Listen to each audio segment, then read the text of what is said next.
very first question that I ask a practice is, do you have mission, vision, and values? And surprisingly, there's a lot of practices that don't, especially for solo owners that, they've been successful running it a certain way for years, and then they started growing their team a little bit because it really starts around alignment. And how are you going to lead your practice in a direction without that alignment? You have to have that buy-in from the team of, this is the mission we're trying to accomplish. This is the, vision of how we're gonna get there, and then the values are, here's how we're gonna behave as we're accomplishing that.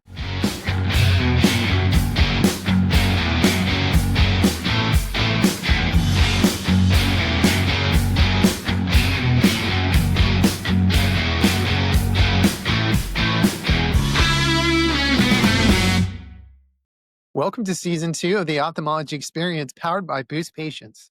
Today we're joined with Mandy Cansler with over 25 years in ophthalmology. Mandy has built her career from technician to chief clinical officer and now works with practices nationwide as a consultant and speaker. She's helped teams with strengthen their operations, their leadership, and clinical performance. She is also currently working on her first book. Mandy, great to have you on the show. Thanks, Guido. I'm excited to be here. So I'm really intrigued to ask you actually. So you're working on a book. What is the book and what made you decide to take on a project like that? Yeah, that's a great question. I spent the first half of my career in patient-facing roles for the first 12 years. And the last 12 years I was in various leadership roles. And I um I took the lunge about a year ago, a little over a year ago, and left my role as a full time administrator to do full time consulting. And how the book kind of came to be out of that was I'd been working just kind of in this high functioning, busy environment, Uh-huh. lots of meetings, lots of late hours, the phone kind of just going off around the clock. And I found that I had trouble decompressing when I left. When I left that role, I was like, I'm going to take a sabbatical for a bit. And everything about it felt wrong. Being still felt wrong. Trying to, not stress over things or be busy. God forbid I tried to sleep in an hour late. I just felt like I wasn't being productive or I was failing at something. And so thinking that it would be, all we ever really want is a vacation when we're an administrator. It's like you just kind of want a break at times to just get disconnect and not check the email. But then when I found I had the opportunity to do that, I I just couldn't do it. And I was Mhm. like, what is going on? And so I started kind of digging in and just doing some work on myself and trying to understand myself better and take the opportunity while I had the time. And it led me to realizing some things about myself that I'd never understood, but it started making sense. And so as I look back over my career, I would, every technician role I was in, I didn't stay in that long. Now I was in the same practice. I wasn't a hopper. I stayed in the same practice for 25 years, but I'd go from, one subspecialty to another and then to another and then in various leadership roles. And even once I was kind of at the pinnacle of my career as, the CCO of the practice, I felt like I always felt like I was just never fully arriving. I remember thinking after board meetings, things went really well. I presented myself well. I come across as confident. But on Mhm. the inside, I was kind of struggling when I look back. I was always wondering if what I was doing was enough. And so it led me to really doing some work on myself when I left. And I realized that I've been chasing a question my whole life, and Mhm. it's, why was I not enough for them to stay? I was adopted as a young, very young, a baby. I Mhm. was taken into a home, and once I learned that I was adopted, that question just started hanging with me of, why wasn't I enough to stay? Am I worthy of love? And as I started working on myself over this last year, I realized that I've been kind of answering that question with my life. So that's what led me to writing a memoir, which the first part of the book is Not Enough, talking about just growing up and answering that question with my life until I get to kind of a moment of reckoning and until I was. And how do you learn who you are and lead well with wholeness and being authentic to where you can put the mask down, the imposter syndrome. You can kind of love the parts of you that maybe you've been running from and use it in a more positive impact. That it sounds very interesting, and I think also very applicable to many of us in this specialty. Because what you said when you were saying it resonated 100% with me. You're at this level where on a daily basis your day is measured in minutes, and it's just like this one after another, and boom, boom, boom. Mm. So it's like your body and your mind get used to this high of I have to do all these things, and the day where you're still, you don't know what to do with yourself. You're just like you Right. kind of feel weird. Like I took a day off and there's nothing else. You know, the only way I can take a vacation is if we have a busy schedule somewhere else. Otherwise, taking a day at home, it's insane. Like there's no way. But what you're saying, I think, is very very applicable to what many of us probably experience something similar or have a similar story where they do feel that way a little bit. They feel gosh, am I what I'm doing, is it enough? And Mhm. and so I think it sounds like a very interesting book. I think it's gonna hopefully in the ophthalmology industry, but hopefully even more will connect with it. So that's awesome. Congratulations on that. Thank you. Yeah. And I'm sure and I know I do see you kind of pop up on my LinkedIn feed every now and again, and I see that you're doing a lot of stuff and speaking engagements.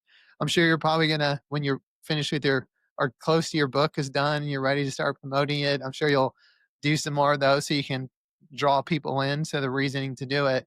But have you ever what are your favorite, speaking engagements or platforms, what's one that stands out to you? I think, if we're talking specific to the ophthalmology or healthcare Uh, space, one of my favorite topics to teach on is imposter syndrome, and the title of it is "Who Do You Think You Are?" And it's overcoming the imposter within. And I have found that, I've spoken at next gen conferences, different EHR conferences, leadership conferences, but I've also done it around the mental health care space. Um, Another one is, leading from the wound. So we all have a past of how we were raised or maybe previous relationships or work environments, whether it be insecurities, things that we carry with us, and we don't have a personal life and a work life. We're that same person, but we try to put on different masks at different times. And so my one of my favorite talks is just leading from who you really are and just leaning into that emotional intelligence piece to really capitalize on the human connection and how Mhm. that can really impact growth in our organizations. You seem very in touch with the mental side of that and how that impacts people in healthcare because part of it is your own journey of having to become aware and self-aware to really understand the things that are happening. Have you ever considered maybe going back to school or getting a therapist license? Because I feel like those 2 things intersect, and the reason I say that 'cause there's on LinkedIn, I get a million messages, it feels like a day, but I get a lot of executive coaches that reach out to me, Mhm.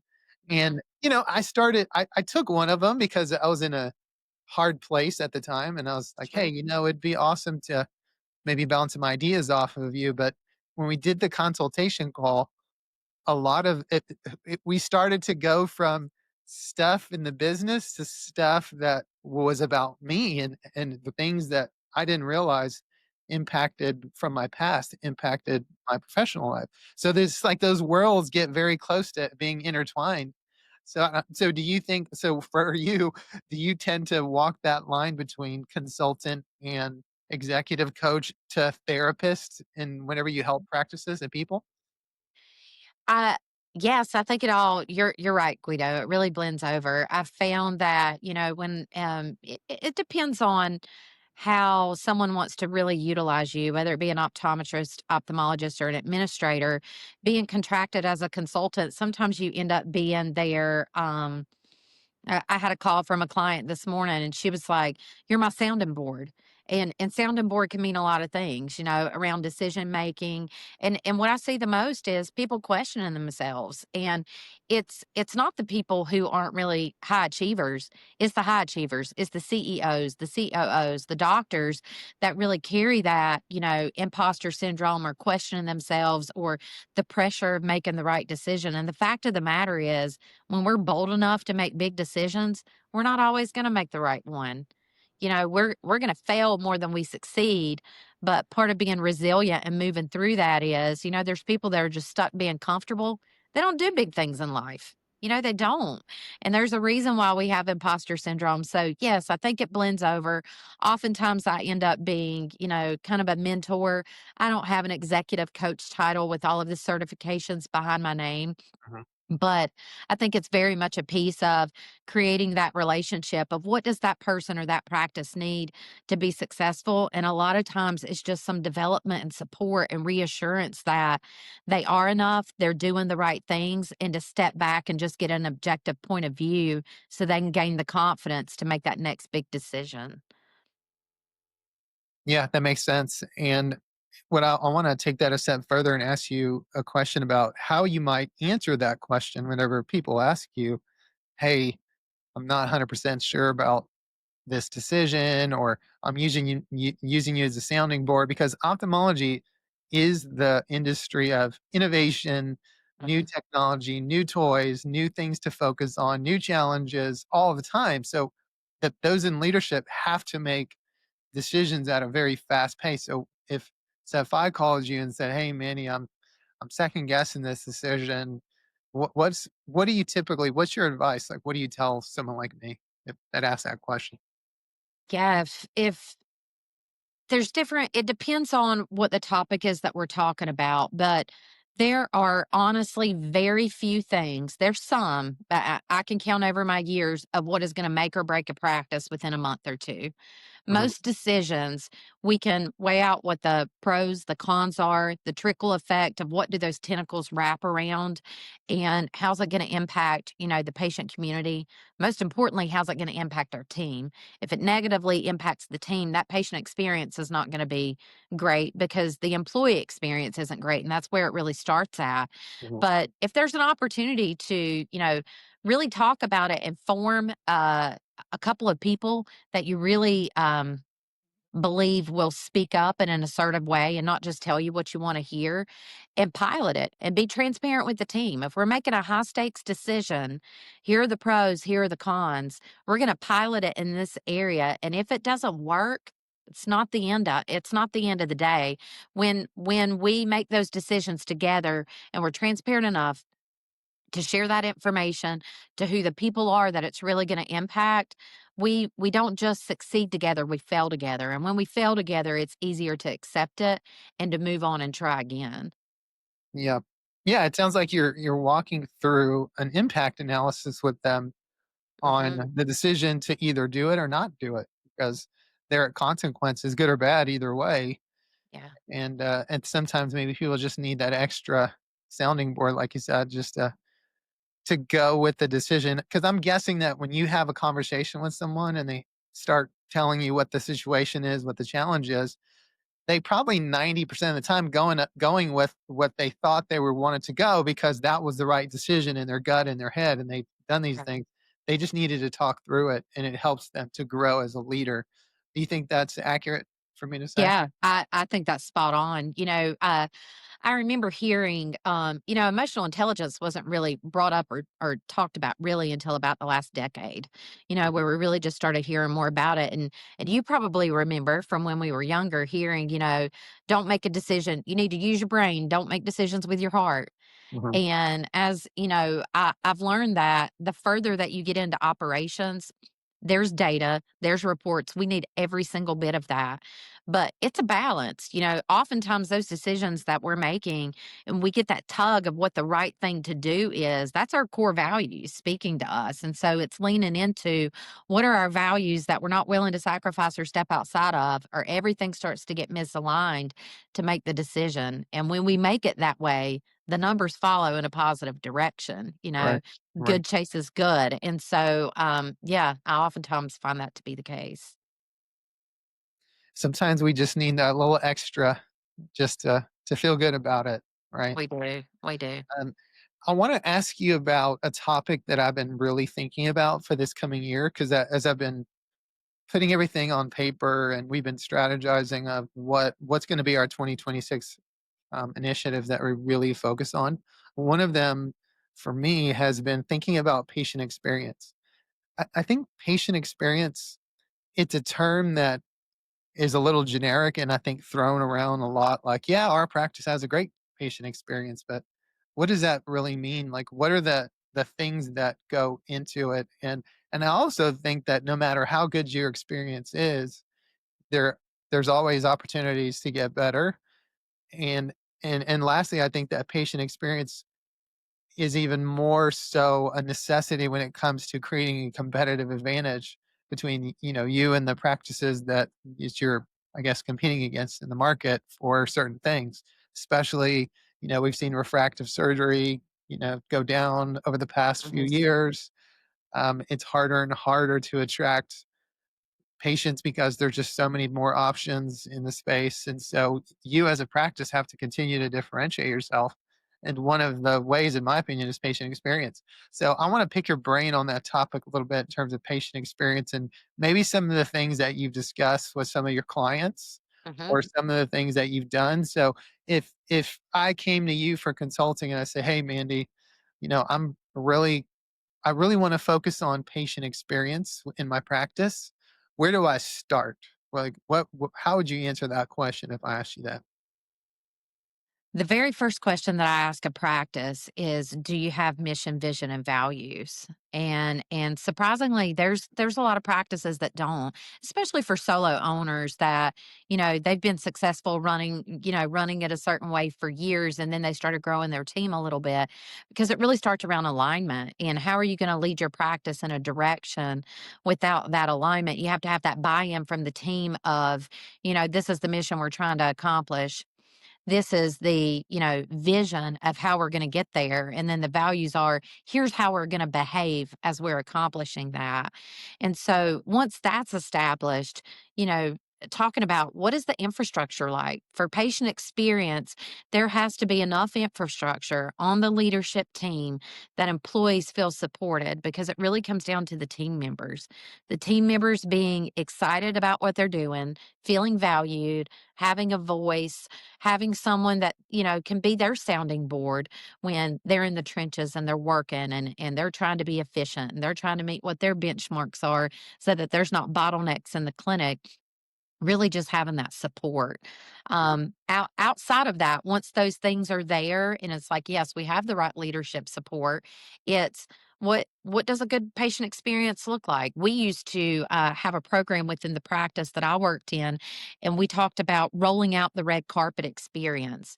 And it was something that we rolled out to every employee. We did it at a kickoff one year, and we talked about what are those touch points that feel like rolling out the red carpet, that every patient, whether they're cash pay, Medicaid, commercial insurance, that every single patient had the same level of experience, whether they were in optical, contact lens, research, retina, refractive. Quick break brought to you by Boost Patients. If you're listening to this podcast, you're probably a physician, a practice admin, or maybe someone on the marketing team, and you really have a singular goal. You want new patients, more consults, higher surgery volume. And oftentimes, when you want that, you think immediately about marketing, spending more on marketing, investing more in marketing. Maybe, but probably not. We've mystery shopped over 600 practices, and there's one commonality with all of them. They're not very effective and not very good at patient follow up. So before you invest more money in marketing and more into that investment, you really need to understand how your practice is following up with new patients. So go to boostpatients.com, fill out the contact us form, and let me know that you want us to mystery shop your practice. We'll mystery shop it. We'll document how your practice follows up with your new patient lanes, and we'll share that information with you. Now back to the show. Yeah, I think that's what you said early really spoke to me because I've heard we just need to have a better patient experience and a better culture, but it starts from how people feel about where they are. You can't have a great patient experience if you don't have a mission and values that support the behaviors and actions that then create the culture that then create a patient experience. What I'm in which I've been a huge supporter of in terms of focusing on the internal culture so that you get a better patient experience. But some of and you also said mapping the different points. That's the other thing too. I think is an opportunity for practices. You ever go through that exercise? It's okay, you need to really understand at what are the different points that that the patient is interacting with your practice, and how good is that experience. So can Right. you talk a little bit about when you talk about mapping the patient journey, what do you recommend? Yes. So when I start with an operational assessment of a practice, maybe they're already great and they want to know how can we elevate to the next level is really touching, going back to the groundwork of, when that patient first, what do they see out in the community? What is the brand that is showing up on billboards, and what are they seeing on social media? What does that voice sound like whenever they first call in to speak with the appointment scheduling team, or maybe it's a call center? From the time that do they get information ahead of time that allows them to either pay in advance? What type of technology that's interactive that could speed up some of that process at check-in so that they can have a real connection with whoever is at the check-in desk to really explain the things that maybe still are left to be signed. Mhm, And if there's too many touch points, patients feel lost in the mix. They feel like I live in the South, so people say, I feel like cattle being herded through, mhm, whenever there's way too many touch points. And so from the time that they are at the front desk, we think about then they have the technician touch point, and then they've got maybe pre-testing, the physician, maybe surgery scheduling, optical, contact lens. There's so many different touch points. So it's got to be consistent, that patient experience in every single department, and the leaders being aligned in what do we expect from our team. If the clinic is expected to function at a high level, but we just have people at the front office that are, really just asking name, number, they're not meeting them with the first face of the practice. mhm. That's how they're setting the tone, is that's the very first impression. Our front office people, they're invaluable. They're not, just somebody to check them in and check them out. They are setting the tone for the entire experience for that journey. Yeah, 100%. And you said communication there, which when I think about experience and communication, I think that's one of the biggest opportunities when it comes to communication gaps, because it seems like when there is a problem, there's usually some communication gap with the practice and the patient, whether it be they need something and they're trying to call you back and they're trying to, get their prescription, or they're trying to understand their insurance, or they're trying to understand their bill, or they have a question for the doctor, or maybe it's before the visit where they're trying to understand expectations about how's that surgery consult going to go, or maybe it's even after where now they've had surgery and they just, don't want to feel like they've been left out in the cold and that we've done surgery and we've forgotten about them. And so for me, it's communication gaps and really understanding those things. So have you worked on any strategies specifically when it comes to improving the way that the teams in a practice communicate, the teams, including the providers, because they're a huge Mhm. part of it? Like, have you ever worked with them on, specific strategies or tools or ways to make communication better? Yes. Um, Oftentimes what I've found is that when the communication is lacking in an area, it's because somebody's not confident talking about it. In the front office, if they're not comfortable talking about what a refraction is, and there's not a standardized way to explain that, or a scripting of some point where there's training, or in optical, if they're not comfortable talking about what products do we have, what do they provide for a patient to offer, what those options are, they're definitely not going to be comfortable talking about these products are $300. What's the value in that? And so Right. oftentimes it's, if it's in the clinic, it's that they're not comfortable explaining to a patient a consent form to know the difference between a vitrectomy or a cataract surgery or a monofocal lens or a Mhm. multifocal lens. And so oftentimes it really is just being sure that the training is there and that support is there for them to be for them to be knowledgeable in what those areas are, to have the confidence to talk to a patient. On the triage side, or specifically in like billing, when patients are talking about money, we all get a little personal about money when we're going to talk about that, and patients can feel inflamed. And so having tools and strategies in place for conflict resolution, how do we talk to a patient that's inflamed, that it doesn't end up being a threat of, I'm going to sue, and maybe it was just they weren't heard and it was a misunderstanding. So how to use the language, understand the nonverbal cues of really being able to listen well, and not just pass it on and say, "Oh, I'll let my manager know." And then they don't really know what's gonna happen with that. Do we really let the manager know? Does the manager call them back? Does it land in a voicemail and in a bunch of different voicemails, and then all of a sudden they're angry and they wanna talk to the CEO? And Mhm. by the time you get them, you can't really de-escalate them at all. And so having the tools to be able to understand on the EI side of things how to really talk through and not take it personal.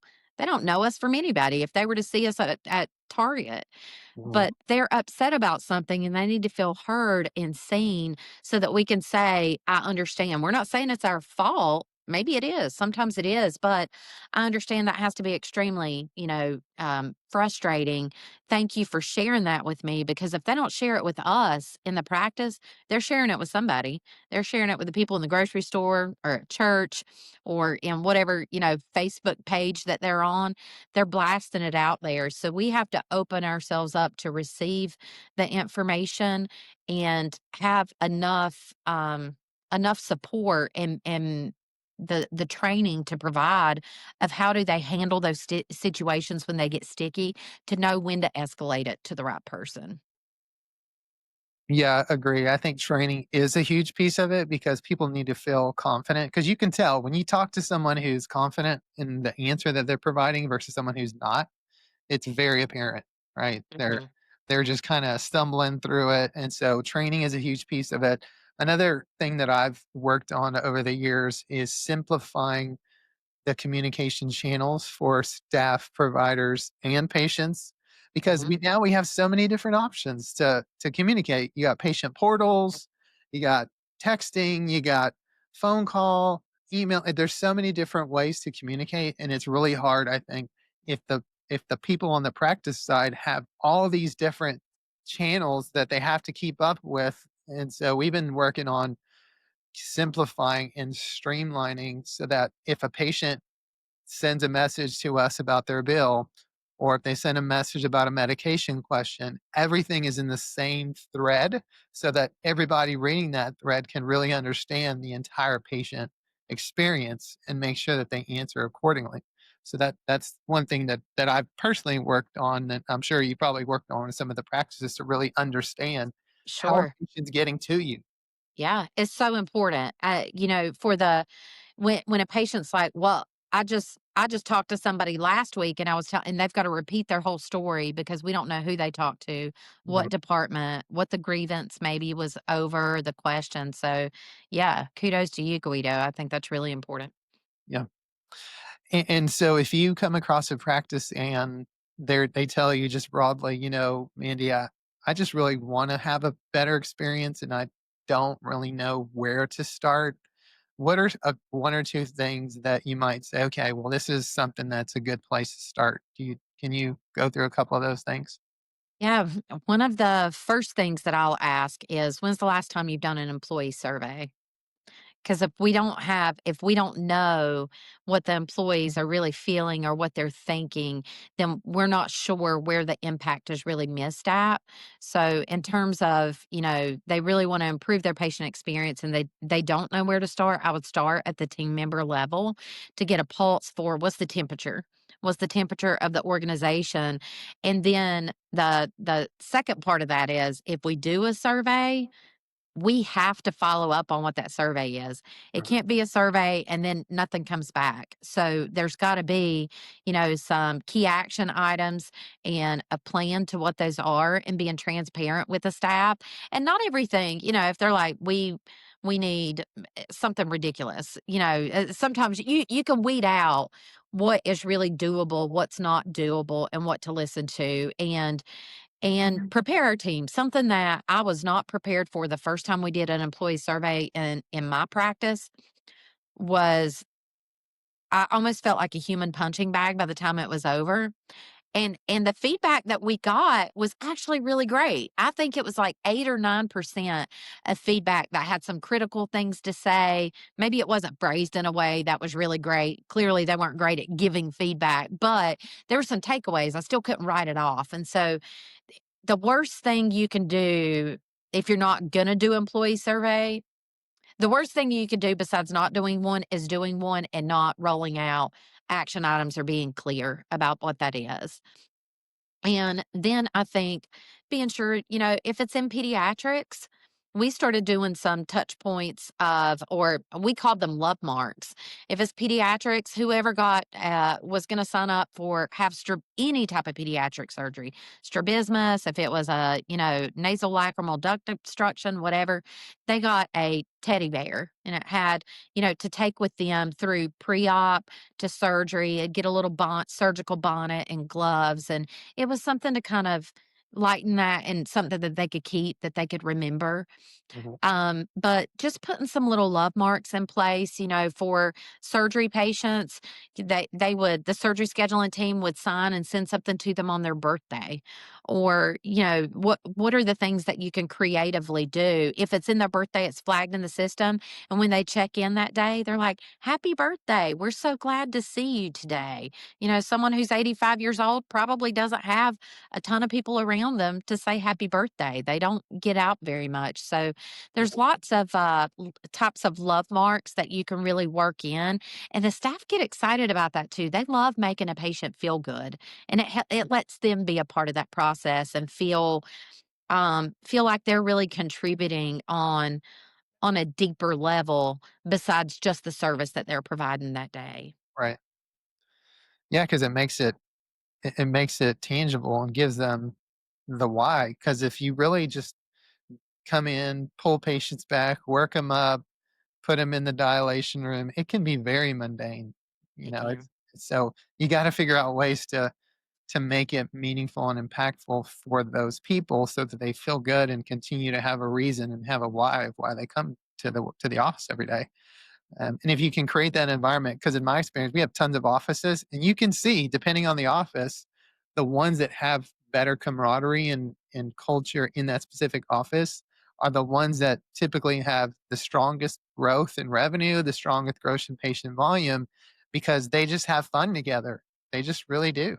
They have fun. They give a great patient experience. They like to come to work, and that's a thing that we have to keep working on a lot is to make sure that we nurture those people who are giving our patients that experience so that they can give the experience that we expect. And the other thing I wanted to say too is just collaborating with your peers on, well, what do you do for a patient experience? I recently had the opportunity to go to MD Anderson Cancer Center with a relative going through treatment, and I was just on every touch point in that patient journey. And so I'm looking for a contact so that I can take my management team and say, "Hey, can we do a an excellence visit to come just see what you're doing and poke and pick your brain?"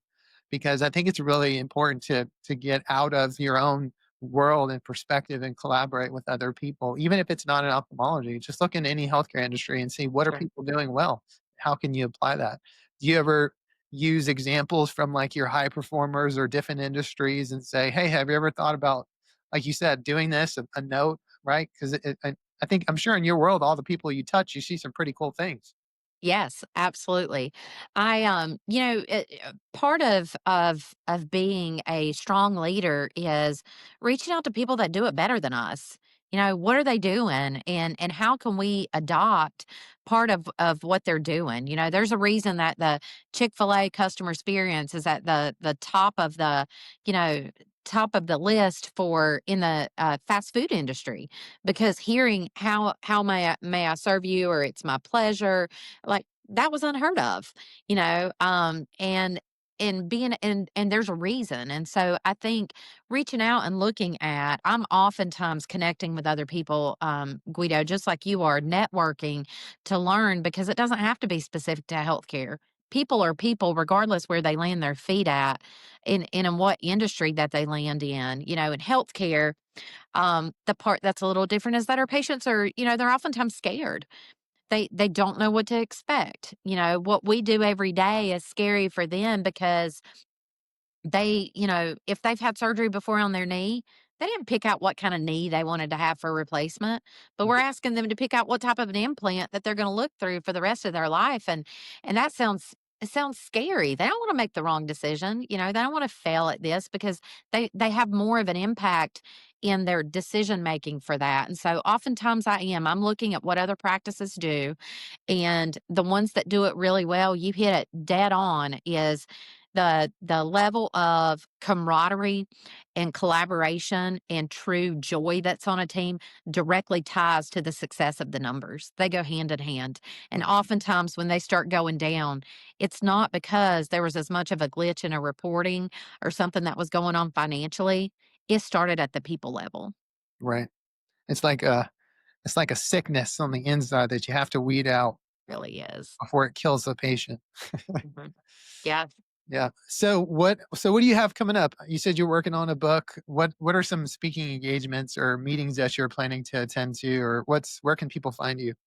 Yeah, I have some speaking engagements, but they're not coming up until later in the year. I will be at ASOA in Washington, so I'm looking forward to seeing all of our ophthalmology friends there. I'm traveling, so I also still do some technician training through iTech training.